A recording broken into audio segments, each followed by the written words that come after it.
Hola, buenos días. Bienvenidos a todos y a todas a nuestro webinar semanal sobre la operación del sistema eléctrico, los mercados de commodities y los futuros de la electricidad. Empezamos con una mirada a la demanda que cayó de forma muy considerable la semana pasada respecto a la semana anterior. Tenemos una demanda que cayó un 5% de una semana a otra, y eso es muy relevante y queda también ahora un 5% más baja que la misma demanda la demanda de la misma semana, perdona, el año anterior. Entonces, bueno, es una caída muy relevante. Será gracias a las medidas de ahorro energético. Todavía es muy temprano poder afirmar eso. Nada nos permite confirmarlo con certeza. Ya lo hemos hablado varias veces. Ya estamos observando globalmente una tendencia de demanda más baja, entre otros, gracias a la generación distribuida, al autoconsumo. También como reflejo que ya veíamos antes de los altos precios de la energía, que también ya hacían, por ejemplo, que unas industrias consumían menos. Ahora, y además las medidas de ahorro energético, que pues deberían de ayudarnos a pensar mejor cómo usamos la energía, usarla de mejor forma y usar globalmente menos energía. Entonces eso debería de ayudar a bajar el nivel de demanda, pero lo que puede haber pasado la semana pasada puede ser simplemente una demanda más baja gracias a unas temperaturas medianas. Es decir, no hubo calor, entonces no hubo necesidad de aire acondicionado y tampoco hubo frío, por lo que no hubo necesidad de calefacción. Y eso de por sí puede ser una simple explicación al nivel de demanda baja de la semana pasada. El año pasado, a mediados de octubre, teníamos el mismo nivel de demanda. Aquí también, probablemente aquella semana había el impacto también del Festivo Nacional del 12 de octubre, no solo el clima, pero lo que voy es que la termosensibilidad de la demanda hace que puede ser de por sí también una explicación a esta baja en la demanda. Veremos la semana que viene, veremos la semana siguiente si este tendencial se mantiene. Si se mantiene, claramente podemos afirmar que sí, las medidas de ahorro energético están teniendo efectos y que los consumidores españoles están controlando mejor su forma de consumir electricidad. Veremos en las próximas semanas entonces. En fin, todo esto dicho, esta baja de la demanda ha sido un elemento clave para la baja del precio de la electricidad la semana pasada. Hemos fijado un mínimo anual a 118 euros en megavatio hora. Hacía mucho que no hablábamos de un precio mínimo del año, probablemente casi desde pues, marzo 2020, abril más bien, abril 2020. Es bastante notable ver un precio que bajó tanto, a 118, que ya parece, como decía, niveles bajos. Y bajo, entonces, gracias a esta demanda, esta caída en la demanda, pero también gracias a una fuerte generación eólica, en particular en la península ibérica, pero también en el resto de Europa al final de la semana. Es notable ver entonces esta generación eólica importante, con todavía un recurso solar también alto toda la semana. Y al final también notar cómo al final de la semana tuvimos una buena complementariedad, de hecho, entre el recurso eólico de la península ibérica y el que hubo desde Francia, y también, si vamos más al norte de Europa, también lo que hubo más en el norte del continente. Hubo mucha producción eólica, y eso lo vamos a ver en un par de slides más, ayudó a bajar globalmente todos los precios de la energía en el continente. Ahora quedándonos solo en la península ibérica, con la fuerte generación eólica que coincidió con la semana y los momentos de mayor demanda, pues eso permitió disminuir globalmente el uso del gas. La semana pasada el gas bajó y representó solo, entre comillas, solo un 24% de la generación, pues hacía casi desde que empezó el mecanismo de precio límite al gas, que no habíamos visto tan poca, entre comillas, nuevamente tan poca generación en base al gas. Sumando también del carbón, estamos básicamente un 28% de generación térmica fósil. Y eso, como decía, desde mitad de junio no lo hemos visto porque teníamos realmente mucho uso del gas, en particular, y también del carbón. Entonces, mucho viento la semana pasada, también mucho sol, y eso pues permitió pues bajar de forma muy relevante el uso del gas durante el día, incluso bombear energía. Muy notable ver que un martes y un miércoles estuviésemos bombeando tanto. Ese tipo de perfil de bombeo es más de domingo, que por cierto lo hubo el domingo o el sábado. Tenerlo entre semana, un martes y un miércoles, es bastante notable. Pronto será lo normal, pero todavía nos queda un poco para que sea lo normal. Y entonces por eso llamó la atención sobre este perfil de bombeo de martes y miércoles en particular. Y también tuvimos algo de bombeo jueves y viernes. El único día que no tuvo bastante viento, digamos, para llegar a bombear durante el día fue el lunes.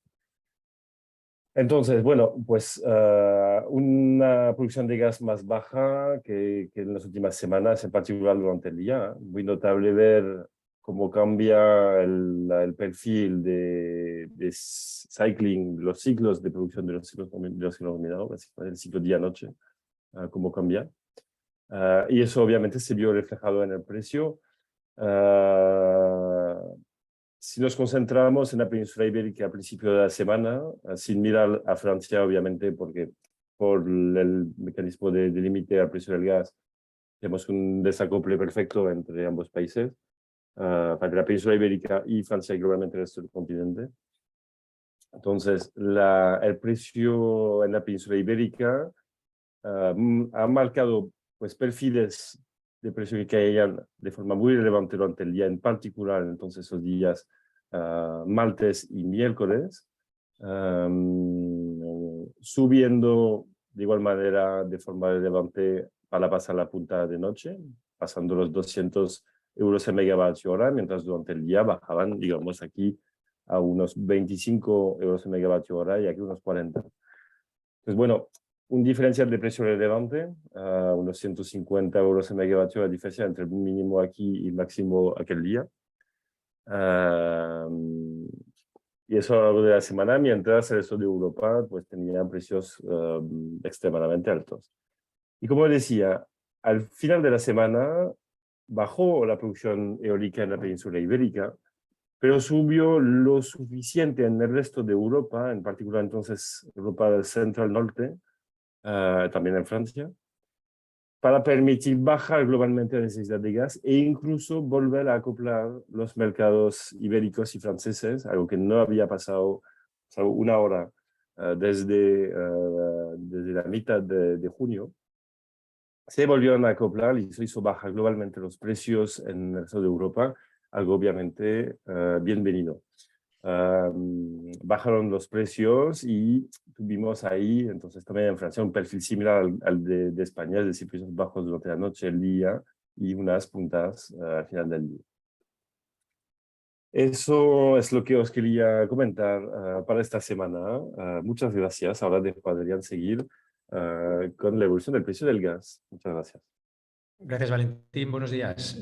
Bueno, pues tenemos que el gas volvió a repetir la semana pasada el esquema de precios, de evolución de precios semanal que ha tenido en las últimas 4, que era una tendencia de fondo bajista que en cada semana pues vemos que se interrumpe por alguna noticia que tenga que ver con el suministro del gas a Europa, pero que luego vuelve a retomar la caída de precios, ¿no? Y esto ha pasado, ya digo, en las últimas 4 semanas.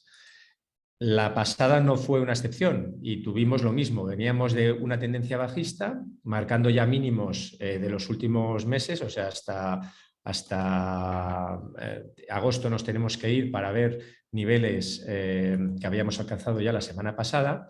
Y sin embargo, pues otra vez tenemos una vela verde, una vela alcista, que indica que bueno, pues hubo un cambio en el sentimiento de los inversores por una noticia, en este caso, ya sabéis todos que fue el sabotaje en los gasoductos Nord Stream 1 y Nord Stream 2, ¿no? Y las consecuentes pérdidas de gas que se produjeron. Pero hemos visto otra vez que en este caso la reacción del mercado no fue, pese a ser una vela potente, una vela alcista que llevó los precios a 212 euros megavatio hora, es aproximadamente el mismo máximo de la semana anterior. No fue a más, y el sabotaje de estos dos grandes gasoductos en circunstancias normales pues habría llevado el precio todavía más arriba, ¿no?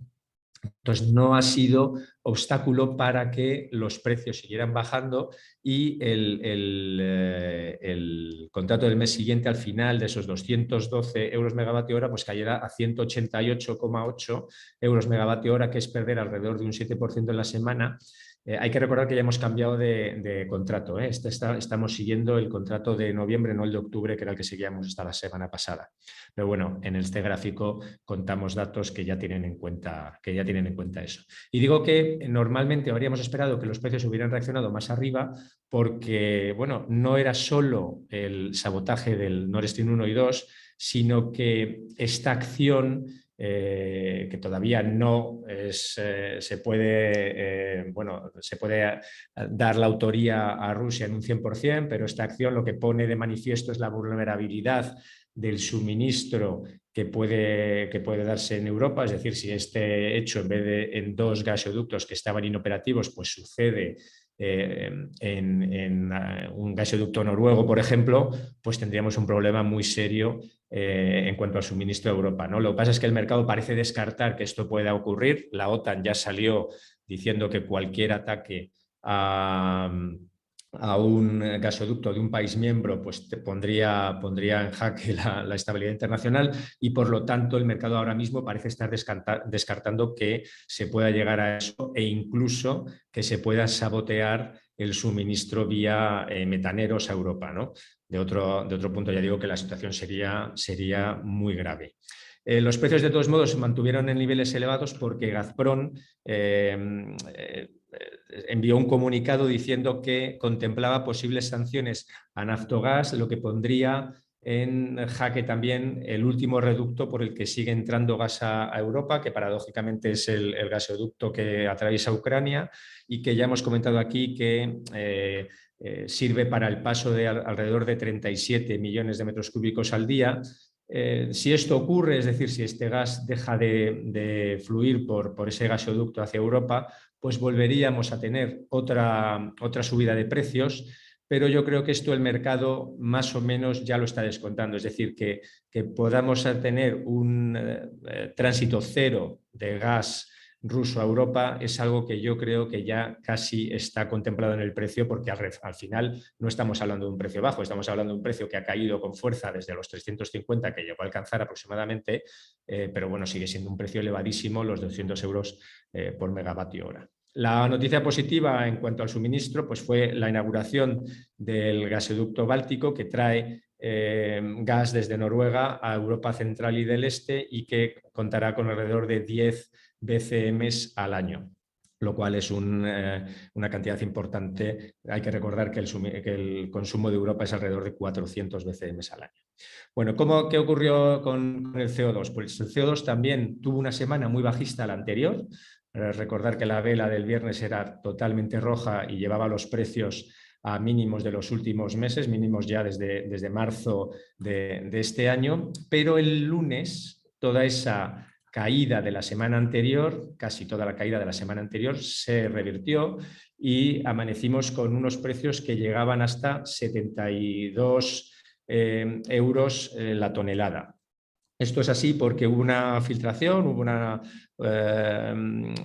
un acuerdo extraoficial, digamos, todavía del Comité de Medio Ambiente del Parlamento Europeo, en el sentido de que los famosos 20.000 millones que se iban a obtener de una subasta de la Reserva de Estabilidad de Mercado, que ya sabéis que es ese instrumento en el que se han ido aparcando derechos de emisión que han ido saliendo del mercado y por lo tanto han estrechado la oferta, bueno, pues esos 20.000 millones que se quieren para financiar el fondo que ayudará a la transición energética y a no depender de los combustibles fósiles rusos, bueno, pues no se va a sacar de, parece ser, o eso es lo que dijeron la semana pasada y tiene toda la pinta de que esta semana se vaya a confirmar, no se va a sacar de la Reserva de Estabilidad de Mercado, sino que se va a obtener actualizando o trayendo a presente las subastas que los Estados miembros realizarían en los próximos años.